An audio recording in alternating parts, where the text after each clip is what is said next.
Welcome students. आज हम two dimensional figure के पेरीमीटर निकालना बताएंगे आपको। लेकिन टू डायमेंशनल फिगर होती क्या हैं? जिनकी की लेंथ और ब्रेथ दी जाती है। और पेरीमीटर कैसे निकालते हैं? सम ऑफ दी ऑल साइड। तो जो भी आपको मेजरमेंट दिए हैं उन्हें सम अप कर दीजिए तो पेरीमीटर उस फिगर का निकल आएगा। ठीक है। तो लेकिन आज हमने आपको रेक्टेंगल का डिटेल में बता, यहाँ डिफरेंट टाइप्स के कोऑर्डिनेटर दे रखे हैं, लेकिन सबका एक ही फार्मूला है पेरीमीटर निकालने का, sum of the all sides. Daily life में जो हम रेक्टेंगल शेप में ऑब्जेक्ट इस्तेमाल करते हैं वो थोड़े से आपको दिखा दिए जिससे आपको इजी हो जाए। तो आज पेरीमीटर ऑफ रेक्टेंगल का आपको डिटेल में बताएंगे। तो बेसिकली पेरीमीटर होता क्या है? Perimeter is the distance around a close figure. कोई भी क्लोज फिगर है उसके चारों जो डिस्टेंस होती है उसी को ही हम पेरीमीटर कह देते हैं। तो सबसे पहले हम पेरीमीटर टू डायमेंशनल फिगर में रेक्टेंगल का करेंगे। तो सबसे पहले हम लोग मालूम है क्या करते हैं कि जो भी सम दिया जाता है उसमें देखते हैं कि क्या क्या चीज़ गिवन है, ठीक है, और क्या पूछी गई है। तो इस सम में हम देखते हैं क्या चीज़ गिवन है। इस सम में हमें लेंथ दे रखी है 10 सेंटीमीटर और ब्रेथ भी हमें 2 सेंटीमीटर दे रखी है और पेरीमीटर पूछा है। तो इसका मतलब हम फार्मूला पेरीमीटर का लगा देंगे। तो पेरीमीटर इजिकल टू 2 ब्रैकेट में L प्लस बी। अब लेंथ और ब्रेथ की वैल्यू जो है वो हम पुट कर देंगे और सम को सॉल्व करेंगे। सम सॉल्व करने के हमारे पास पेरीमीटर की वैल्यू आ जाएगी। लेकिन कभी कभी क्या होता है कि वो लोग हमें क्या करते हैं कि पेरीमीटर दे देते हैं, लेंथ या ब्रेथ में से एक चीज़ पूछ ली जाती है। तो फिर हम क्या करते हैं कि जो फार्मूला हमें पेरीमीटर का आता है उसकी डायरेक्शन हम चेंज कर देते हैं। जो चीज़ पूछी जाती है वो पहले लिख लेते हैं, है ना, और जो मालूम है वो बाद में इजिकल टू के। तो जैसे फार्मूला क्या बन गया? 2 ब्रैकेट में L plus B is equal to P. ठीक है, फार्मूला नहीं चेंज हुआ है। अब हम इसको सॉल्व करेंगे ब्रैकेट को, 2L plus 2P is equal to P. अब हमें L मालूम है, ठीक है, तो ये इजिकल टू की दूसरी साइड में चल जाएगा तो P माइनस 2L हो जाएगा। और तो हमारा 2b की वैल्यू कितनी आ जाएगी? P minus 2L। लेकिन हमें तो b की वैल्यू मालूम करनी है तो b is equal to P minus 2L/2।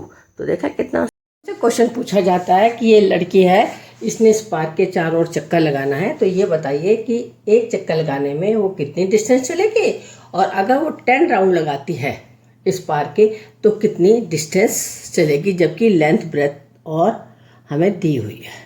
तो एक राउंड में वो कितनी डिस्टेंस पार के चलेगी, उसके लिए हमें क्या चाहिए? पेरीमीटर का फार्मूला मालूम होना चाहिए। तो पेरीमीटर का फार्मूला क्या? 2 ब्रैकेट के अंदर लेंथ प्लस ब्रेथ। अब हम लेंथ और ब्रेथ की जो है वैल्यू पुट कर देंगे और सम को सॉल्व करेंगे। ठीक है, तो हमें ये पता लग जाएगा कि एक राउंड में उसने कितने मीटर चली? 950 मीटर। अब नेक्स्ट क्वेश्चन पूछता है डिस्टेंस कवर्ड इन 10 राउंड में। 10 राउंड में वो कितनी डिस्टेंस कर, तो हमें मालूम है कि एक राउंड में वो डिस्टेंस 950 मीटर चलती है। तो 10 राउंड में वो कितना चलेगी? तो इसलिए हम क्या करेंगे? 950 को 10 से मल्टीप्लाई कर देंगे तो हमारे पास कितना आ जाएगा? 9500 मीटर आएगा। अब इसको हम किलोमीटर में कन्वर्ट करेंगे। इसके लिए हम क्या करेंगे? 1000 से डिवाइड करेंगे तो 9 किलोमीटर 500 हमारा आंसर आ जाएगा। टेबल के ऊपर जो टेबल क्लॉथ बिछा है इसके ऊपर हमने लेस लगानी है, ठीक है, और हमें टेबल का मेजरमेंट भी दिया हुआ। टेबल की लेंथ 60 सेंटीमीटर और ब्रेथ 40 सेंटीमीटर, और जो टेबल क्लॉथ है वो 10 सेंटीमीटर चारों तरफ से लटक रहा है टेबल क्लॉथ से। हमें क्या निकालनी है कि जो लेस है वो हमें कितनी लगानी पड़ेगी, ठीक है, और लेस की कॉस्ट कितनी है? 20 रुपीज़ पर मीटर है। और टोटल मतलब जो हम लेस लगाएंगे उसकी क्या कीमत होगी, ठीक है। तो हम सबसे पहले क्या कहते हैं, टेबल क्लॉथ की लेंथ निकाल लेते हैं कितनी है, ठीक है। 10 सेंटीमीटर चूँकि बड़ा हुआ चारों साइड से, तो लेंथ हो गई 60 + 10 + 10 80 सेंटीमीटर, और ब्रेथ कितनी होगी? 10 + 40 + 10 इजिकल टू 60 सेंटीमीटर होगी। अब हम टेबल क्लॉथ का पेरीमीटर निकालेंगे क्योंकि लेस कहाँ लगनी है? पेरीमीटर में। तो क्या फार्मूला 2L + B। अब वैल्यू पुट करेंगे, कैलकुलेशन करेंगे तो 280 सेंटीमीटर आ जाएगा हमारा। अब हमें पता है कि कॉस्ट जो है 20 रुपीज़ पर मीटर है, लेकिन हमें तो सेंटीमीटर में ऊपर पेरीमीटर दिया है तो मीटर को हम सेंटीमीटर में कन्वर्ट कर देंगे। तो लिखेंगे 100 सेंटीमीटर लेस की कॉस्ट कितनी है? 20 रुपीज़ है। तो 280 सेंटीमीटर की कितनी होगी? 20 × 280 / 100। कटिंग करेंगे तो 56 रुपये। बार्बर ने इसने अपने फार्म के फेंसिंग करनी है और 3 राउंड लगाने हैं और 12 रुपये पर मीटर के हिसाब से। तो हम सबसे पहले लेंथ देखते हैं कि कितनी है फील्ड की। लेंथ उसकी 240 और ब्रेथ जो है 180 है। अब चूँकि फेंसिंग करनी है, फेंसिंग कहाँ होगी, पेरीमीटर में होगी, तो हम पेरीमीटर का पहले फार्मूला लगाते हैं। तो फार्मूला क्या है, perimeter of farm house is equal to 2 bracket में लेंथ प्लस ब्रेथ। अब हम लेंथ और ब्रेथ की वैल्यू पुट कर देंगे, ठीक है। तो हमारे कैलकुलेशन करते हैं 8 फुट। एक राउंड में हम देखते हैं कितना आता है, जितना कि perimeter of the farm house का है। तो वो कैलकुलेशन करके कितना आ गया, 840 मीटर आ गया, ठीक है। अब इसके बाद हमने 3 राउंड लगाने हैं फेंसिंग के।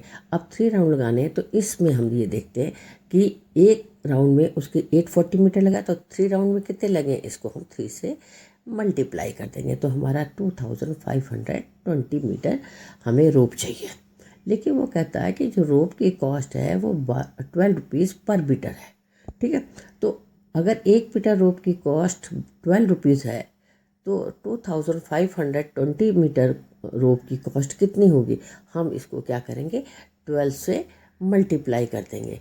तो मल्टीप्लाई करके कितना आ जाएगा, 30240 रुपीज़ हमारी कॉस्ट आ जाएगी, ठीक है। तो अगर आपको ये वीडियो पसंद आई है तो लाइक, सब्सक्राइब और शेयर करना ना भूलें और बेसिक कॉन्सेप्ट पे ज़्यादा ध्यान दें।